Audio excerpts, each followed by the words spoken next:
Na Itália, no século XIV, elas ainda podiam se dirigir independentemente à corte para denunciar um homem se ele as agredisse ou as molestasse. Porém, entretanto, no século XVI, a gente acabou de falar que na Itália, no século XIV, ela se dirigia à corte para denunciar um homem que agredisse, molestasse, violentasse de qualquer forma. Só que aí, no século XVI, entretanto, a posição social das mulheres havia começado a se deteriorar e a sátira deu lugar ao que, sem exagero, pode ser descrito como uma guerra contra as mulheres, especialmente das classes baixas, que se refletia em um número cada vez maior de acusações por bruxarias e agressões contra pessoas tidas como rabugentas e dominadoras. E aí, pessoal, como é que vocês estão? Beleza? Eu tô lendo, né, uma introdução ao pensamento feminista negro. Eu não sei se eu vou conseguir colocar aqui dos ladinhos, que eu tô com um problema no meu notebook. E eu não tô com o livro físico aqui também, que senão eu mostrava pra vocês com mais calma. Mas, de qualquer forma, a maioria das coisas vai estar por escrito aqui na descrição, beleza? Dá uma olhadinha aí. É, voltando, eu tô lendo uma introdução ao pensamento feminista negro. Na verdade, é uma revista, uma coletânea de artigos organizada pela Boitempo, né, que fala sobre um feminismo para os 99%, né? E logo no começo tem um artigo que é A História Oculta da Fofoca. Mulheres, Caça às Bruxas e Resistência ao Patriarcado, da Silvia Frederici. E eu queria fazer, como é um artigo bem curtinho, pensei em fazer uma leitura rápida aqui, uma leitura mais analítica com vocês, dos pontos mais importantes que eu tirei do livro, do artigo, né? Esse artigo é basicamente um resumão, não sei se eu posso falar assim, né? Mas muito do que a própria Silvia Frederici fala no livro O Caliban e a Bruxa. Tá na minha listinha de leituras, mas como é uma bibliazinha, ainda não consegui ler de fato o livro, mas estou buscando muito conteúdo sobre isso, justamente porque vai muito ao encontro do que eu falo muito de Michel Foucault, né? Eu caí ali, na verdade, em Foucault, principalmente por conta da teoria queer. Só que você vai lendo, né? E é interessante que é umas coisas que o pessoal trouxe nos comentários dos vídeos também, né? Sobre que conforme você vai lendo, você vai percebendo alguns furos na leitura histórica, social que Foucault fez, né?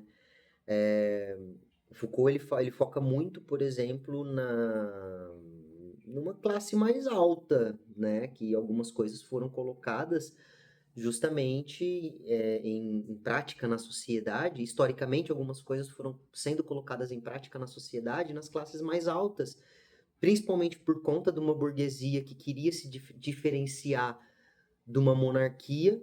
E aí usou-se muito da sexualidade para se diferenciar dessa monarquia. Só que, por exemplo, a hipótese repressiva que Foucault vai falar, depois Silvia Frederici vai falar, ó, né, Foucault vai falar que não houve uma repressão, que, na verdade, o poder não se deu pela repressão. Mas a Silvia, né, Frederici vai falar depois que nas classes mais baixas houve uma puta de uma repressão, né, da sexualidade, principalmente a sexualidade da mulher, né, e da pessoa parturiente. E depois Foucault fala realmente dessa pessoa parturiente, dessa mulher, no lugar da histérica, né? Depois aí Foucault vai falar da criação da scientia sexualis, que é desse conjunto de ciências que fala o que é o certo, o errado, o sádico, a histérica, né? O homossexual ali vai sendo criado em relação a termos, porque antes existia o ato ou comportamento, e depois para uma burguesia, né? Quando a gente sai de um sistema feudal para um sistema capitalista, de uma monarquia para um sistema burguês, né? para um sistema capital, isso, da monarquia para a burguesia, do sistema feudal para o sistema capitalista. E aí, Frederic vai fazer alguns ataques, entre aspas, né? Nada pessoal, mas vai fazer algumas pontuações em cima da leitura de Foucault, que em cima dessa falta de interseccionalidade na leitura histórica que Foucault faz acerca da sexualidade. Nossa, tá ventando. Eu uso esse lado aqui pra janela, por conta da luz natural, mas hoje tá um vento forte e aí a janela fica estourando. Espero que não atrapalhe aí. Bom, e é muito interessante, né? Eu tô lendo a história, a criação do patriarcado, da Gerda Lerner, que vai muito ao encontro do que Frederic traz pra gente, né? A Silvia vai falar de muito de uma transição, né? Foucault fala dessa transição de uma monarquia para um sistema burguês, para uma burguesia, para um sistema capitalista, girava em torno não do rei, mas do capital agora, né? De quem tem dinheiro, etc. Foucault fala dessa transição de poder, né? E aí Frederic vai falar, primeiro, que isso aconteceu um pouco antes, né? E ela vai juntar com uma criação do patriarcado de que como esse desenvolvimento político acerca da sexualidade ali daquela mulher vai se reforçar em cima de um sistema patriarcal, né? A criação do patriarcado fala muito disso, o estudo que Federici faz depois é muito voltado, por exemplo, para caça às bruxas, pensando no desenvolvimento da Idade Média para uma modernidade, né? Como que foi feito essa alteração de poder, né? Que essa migração esse desenvolvimento do poder social foi feito. E aí ela faz isso a partir de uma análise linguística, né? Nesse artigo que a gente vai discutir aqui, ela faz isso a partir de uma análise linguística. E como é um artigo para ser curto, ela faz essa análise a partir do termo fofoca, né? Que pra gente, a gente trata com muita naturalidade, a gente faz sátiras, etc, acerca disso, mas como foi uma conotação proposital de apagamento. A alteração do significado dessa palavra foi proposital de apagamento das mulheres e reforço de um sistema patriarcal, né? E aí ela já começa o artigo falando assim: narrar a história das palavras que são frequentemente usadas para definir e degradar as mulheres é um passo necessário para compreender como a opressão de gênero funciona e se reproduz. A história do termo gossip, atualmente traduzido como fofoca, é emblemática nesse contexto. Por meio dela, podemos acompanhar 2 séculos de ataques contra as mulheres no nascimento da Inglaterra moderna, quando uma expressão que usualmente aludia a uma amiga próxima se transformou em um termo que significava uma conversa fútil, maledicente, uma conversa que provavelmente semearia a discórdia, o oposto da solidariedade que a amizade entre mulheres implica e produz.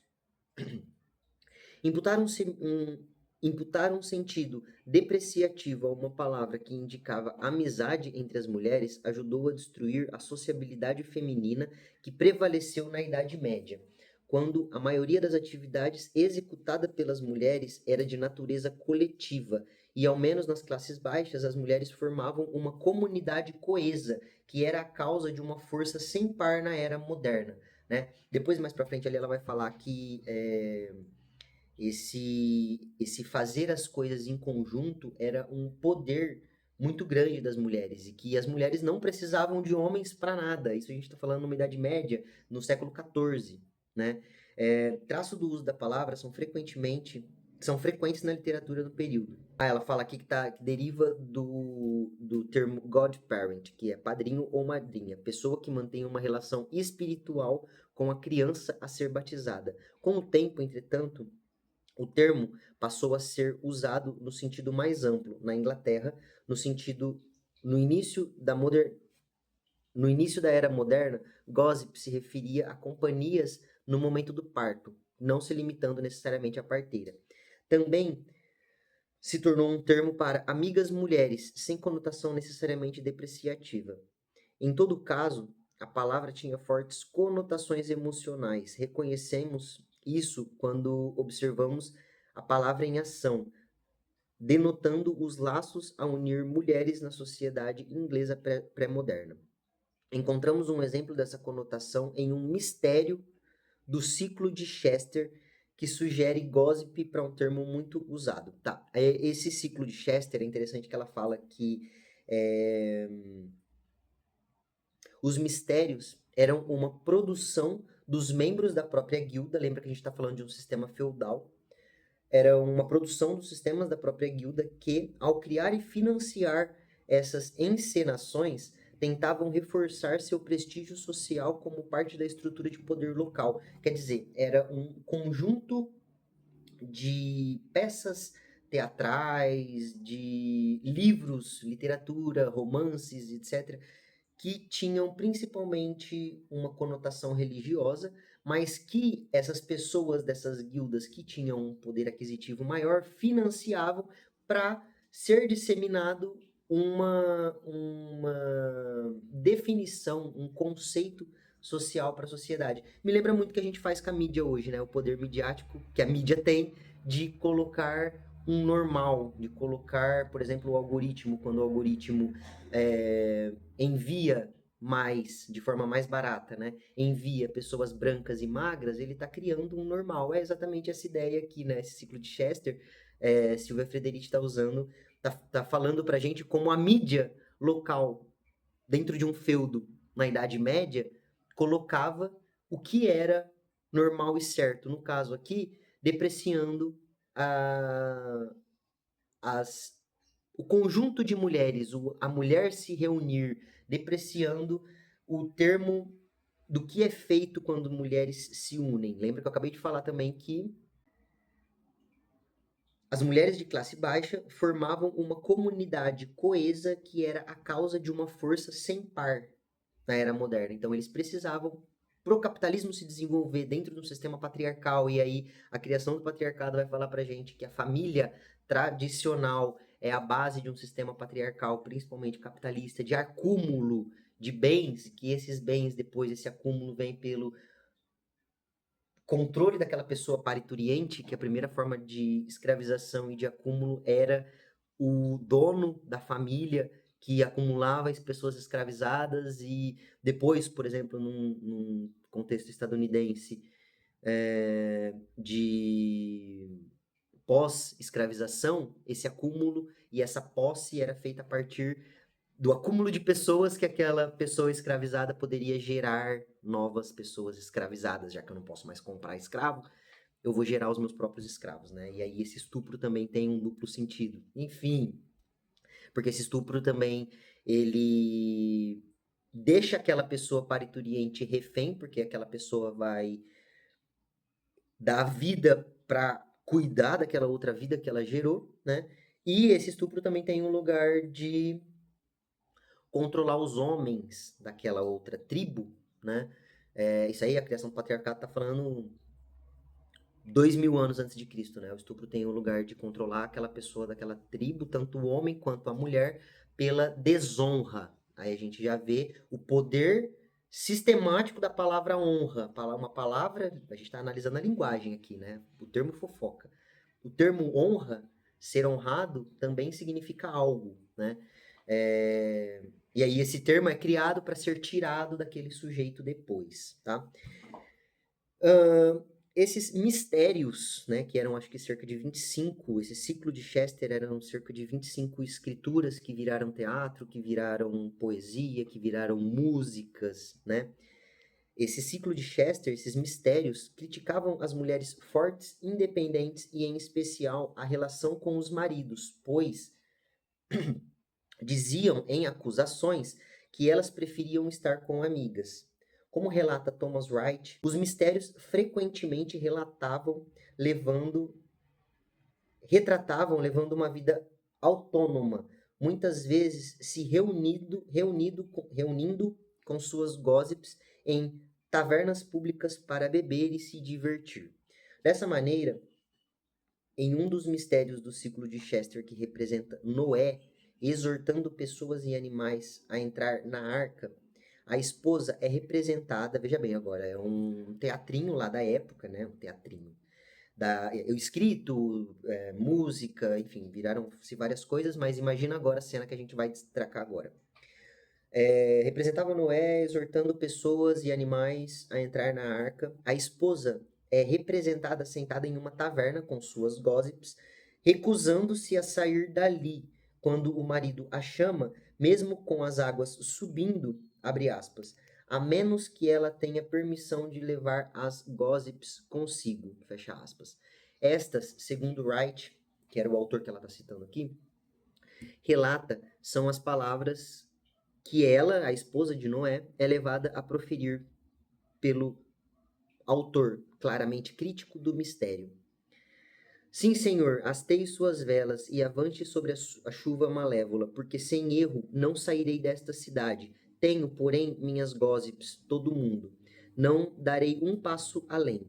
Elas não se afogarão por São João, e posso salvar suas vidas. Elas me querem muito bem por Cristo, mas deixe-as entrar no seu barco. Caso contrário, reme para onde quiser e arranje uma nova mulher. A peça, na peça, a cena termina com um embate físico que a mulher vence o marido. Olha o poder desse teatro que ridiculariza e desonra o homem, forçando o homem a controlar a esposa dentro de casa, senão é isso que vai acontecer com ele.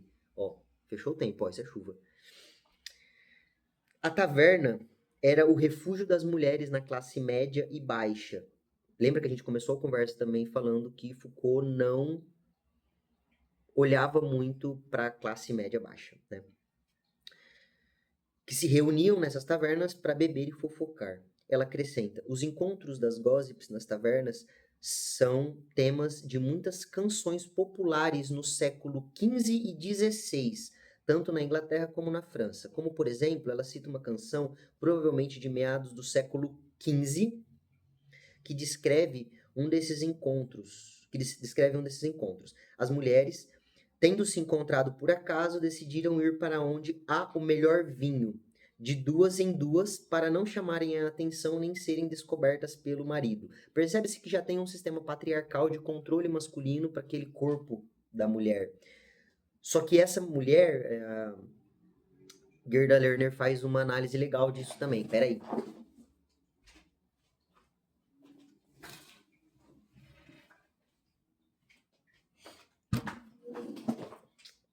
Só que essa mulher, ela ainda tem artimanhas e, por ter o coletivo, ela ainda passa a perna nesse sistema patriarcal, né? Então, por isso que a Frederic começou falando ali que era um poder sem par, porque era um poder único que as mulheres tinham em coletivo. E aí, mudar a conotação da palavra fofoca quebra a força dessa coletividade, né?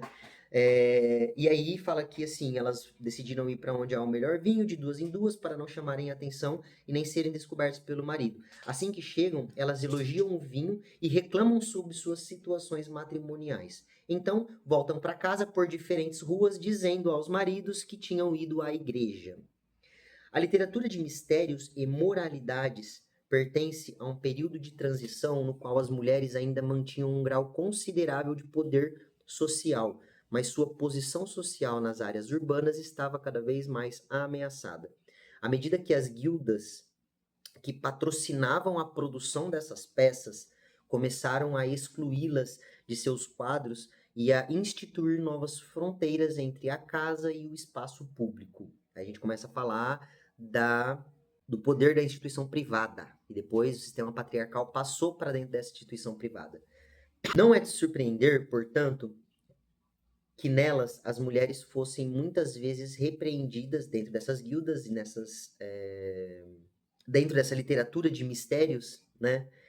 Não é de surpreender, portanto, que nelas as mulheres fossem muitas vezes repreendidas e representadas como encrencreiras, agressivas e pronta para lutar com os maridos, típica dessa tendência era a representação da batalha pelas calças, no qual a mulher aparecia como dominatrix, chicoteando o marido montada nas costas dele, em uma inversão de papéis claramente concebida para humilhar os homens ao permitir que esposas ficassem no comando. Olha o poder dessa sátira.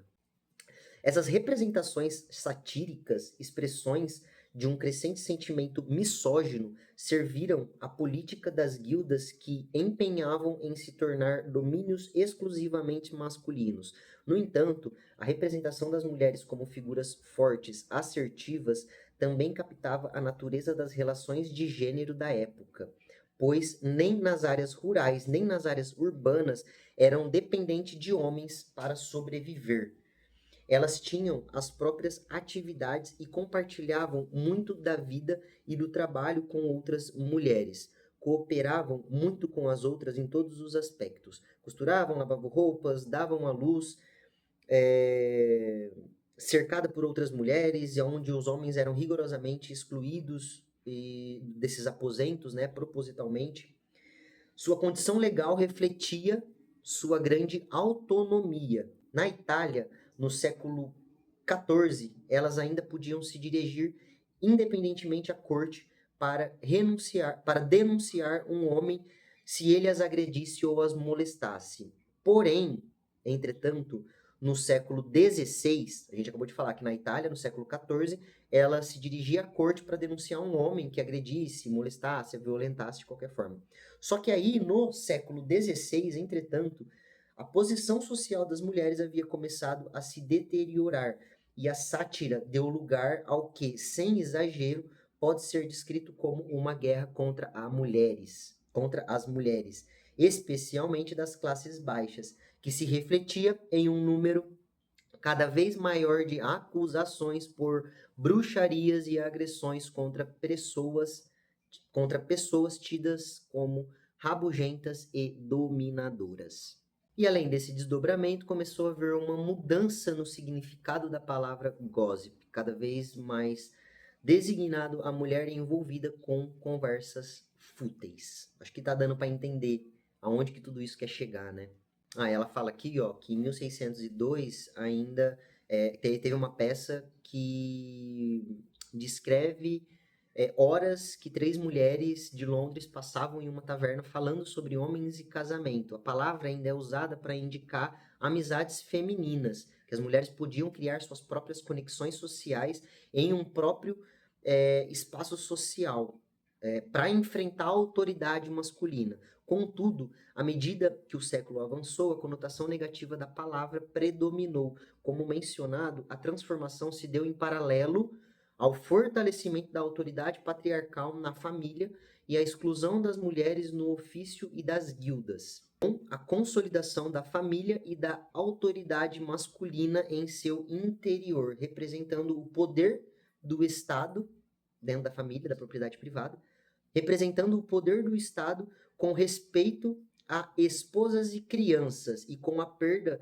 do acesso aos antigos meios de subsistência. Tanto o poder das mulheres como a amizade feminina foram enfraquecidos. E aí ela fala aqui, ó, dessa maneira, na Idade Média tardia, que é final do século XV, uma esposa ainda podia ser representada enfrentando seu marido e até mesmo trocando socos com ele, mas no final do século XVI, ela poderia ser punida com severidade por qualquer demonstração de independência ou crítica em relação à lei. Quer dizer, essas ferramentas da literatura, da arte, da cultura, e aí a gente pensa, né, como que isso veio moldando, né? O que ela está falando aqui é que essas ferramentas, por exemplo, na Idade Média tardia, no fim do século, lá pelo século XV, final do século XV, né, entre o século XV todo, porque a Idade Média começa lá atrás, enfim. Na Idade Média tardia, dentre o século XV, uma esposa ainda podia sair no soco com o marido. Só que, no fim do século XVI, a gente tem 2 séculos, 200 anos aí de transformação, ela poderia ser punida por qualquer demonstração de independência ou crítica à relação. E aí, eu acho que isso aqui, daqui para frente, ela vai falar de ferramentas de tortura da Escócia no século XIV, como isso voltou principalmente para um período pós-colonial. Mas eu acho que o que eu queria mostrar aqui, o que eu queria falar aqui desse artigo, pode ser encerrado aqui para não ficar tão mais longo esse vídeo, mas no sentido de que como a literatura, a cultura, o poder midiático, que esse aqui era o poder midiático da época, né? Ela dá esse exemplo desse ciclo de Chester, né? Que é esses 25 mistérios que que foram, né, na literatura, mas que se tornaram música, peça de teatro, N formas de cultura que foi usada por patrocínio, que foram patrocinadas e usada para mudar toda uma relação social toda uma relação de conotação social em torno de uma comunidade, né? E aí o que mais me eu fiquei pensando muito, né, eu gosto muito, a Grada Quilomba fala muito da desconstrução linguística, né? E o que Silvia Frederici traz aqui pra gente é essa história oculta da fofoca, é como houve essa desconstrução linguística em cima de um termo para subjugar toda uma categoria, toda uma comunidade a partir desse financiamento cultural que houve, né? E eu trago isso, por exemplo, aqui a gente tem um trabalho coletivo, um coletivo onde a gente faz um trabalho de reeducação a partir dessa cultura, exatamente nesse lugar, né? Grada fala da importância dessa ressignificação linguística, da ressignificação desses termos, de como a escrita nos torna sujeitos, né? Ao mesmo tempo que nós somos assujeitados, nós também nos tornamos sujeitos a partir da língua. Butler fala pra gente que a gente é vulnerável linguisticamente, né? E aí, como que a gente pode, falando de Foucault, pegar esse poder dessa microfísica do poder e transformar e retransformar essa literatura, esse linguajar, essa conotação pejorativa de palavras a partir de uma cultura, a partir da mídia, né? E aí me faz pensar também como que o algoritmo funciona na validação do normal, na reprodução desse normal. Mas aí eu estava falando da nossa microfísica do poder, e aí pensando nas ações coletivas que a gente faz aqui, eu fiquei pensando muito no poder da cultura, no poder da linguagem, no poder do teatro, no poder da intervenção, no poder de tudo, né? E no nosso caso, no meu caso, é uma mão dupla, né?